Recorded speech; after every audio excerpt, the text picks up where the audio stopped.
Welcome once again to Bowser's Fury, and today the color we'll be avoiding is white. You know the rules, if we touch white, we lose. It's as simple as that. While the intro cutscene is playing, well, make sure to subscribe and to hit the notification bell, and let's just jump into it. Once you regain control of Mario, you'll have to explore this new area, and there's a couple of white parts on the boat, but they can be easily avoided. It also looks like the sand is white, so I guess I'll just walk on the grass instead, which will allow me to get my first cat shine. Alright, it's daytime again, and I think now is the perfect moment to address the dusty clouds that appear behind Mario as he walks. Well, first off, I do believe that these dust clouds are gray and they're not white. But anyways, even if you want to go down in the comment section and argue that they are white, well, as you can see, they appear behind Mario and they don't actually touch him, which means that we can keep this quest going. Also, yes, Mario has white gloves, so he's touching white at all time. You lost, Nico, ha ha ha. Very funny, guys.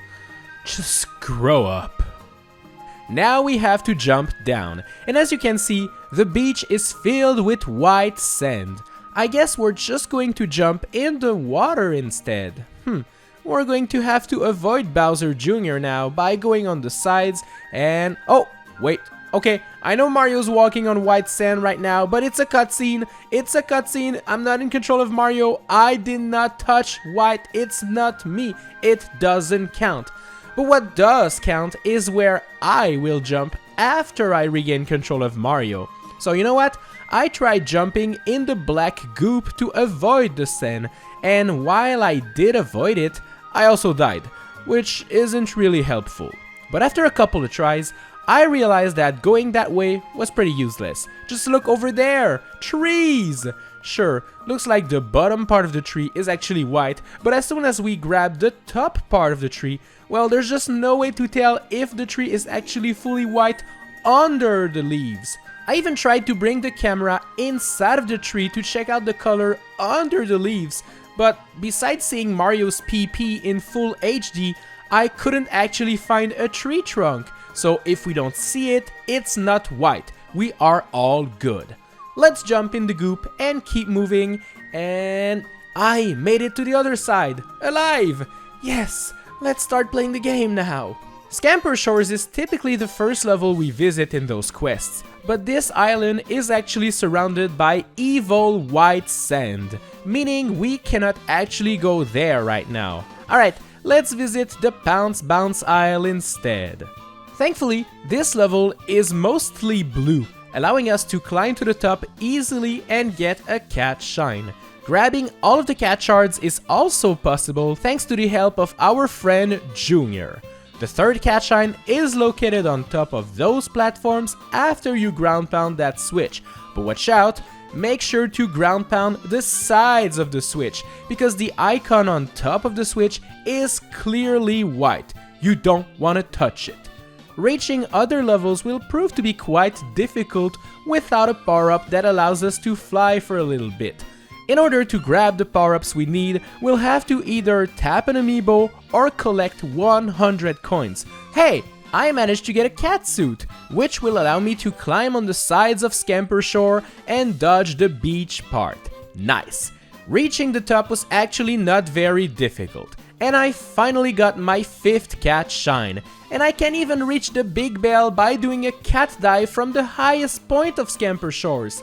Yes, I guess it's time to fight Big Chungus Bowser now. And luckily for us, there's not much white on this battle arena, meaning that as long as we stay in the water, far from those platforms and the white sand, well, we'll be able to defeat him and unlock new areas. Uh-oh, these areas are pretty white, aren't they? Hopefully our new buddy Plessy will be helpful. But you know what? Just before we visit those new areas, let's get more cat shines from the ones we've already visited. Pounce Bounce Isle has a key you have to bring back, and even though the cage is on the white sand, we can just throw it and then jump to grab the cat shine. Once the animation is done, we'll just dive back on the blue platforms to be safe.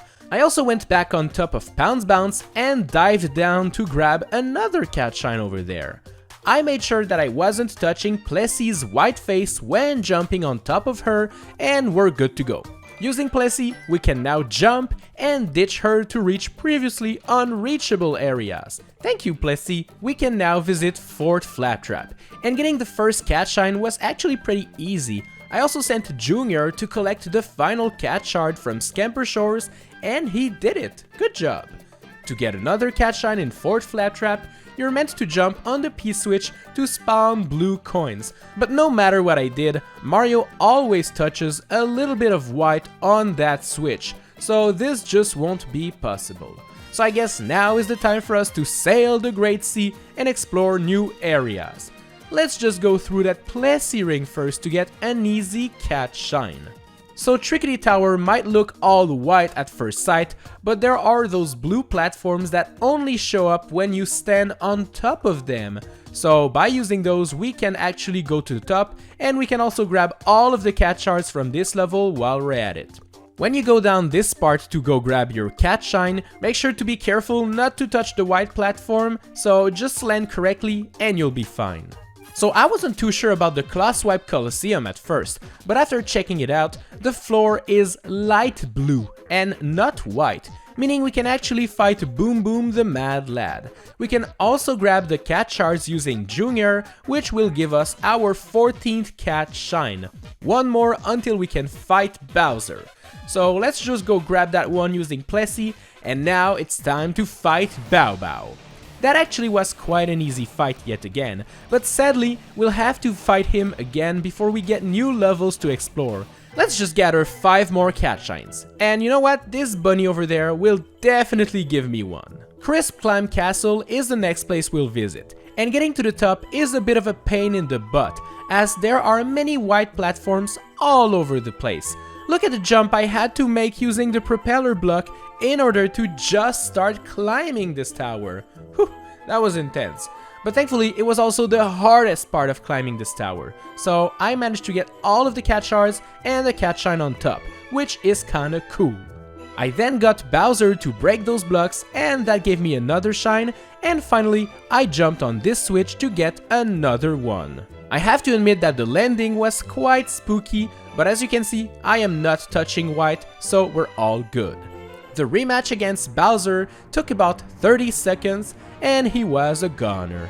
This time though, defeating him allows us to visit new levels, and hopefully we'll be able to clear this challenge using those levels. Hey, move out of the way, white birds, cause I need this cat shine. Rolling Roller Isle isn't too bad, although some platforms seem to be grayish white, so I made sure not to touch those. I managed to send Junior to get all of the cat shards, and I opened up a wall using my pal Bowser. I have to admit that Pipe Path Tower was kind of easy as it doesn't contain a lot of white, so getting all of the cat shards and getting the cat shine on top was a total joke.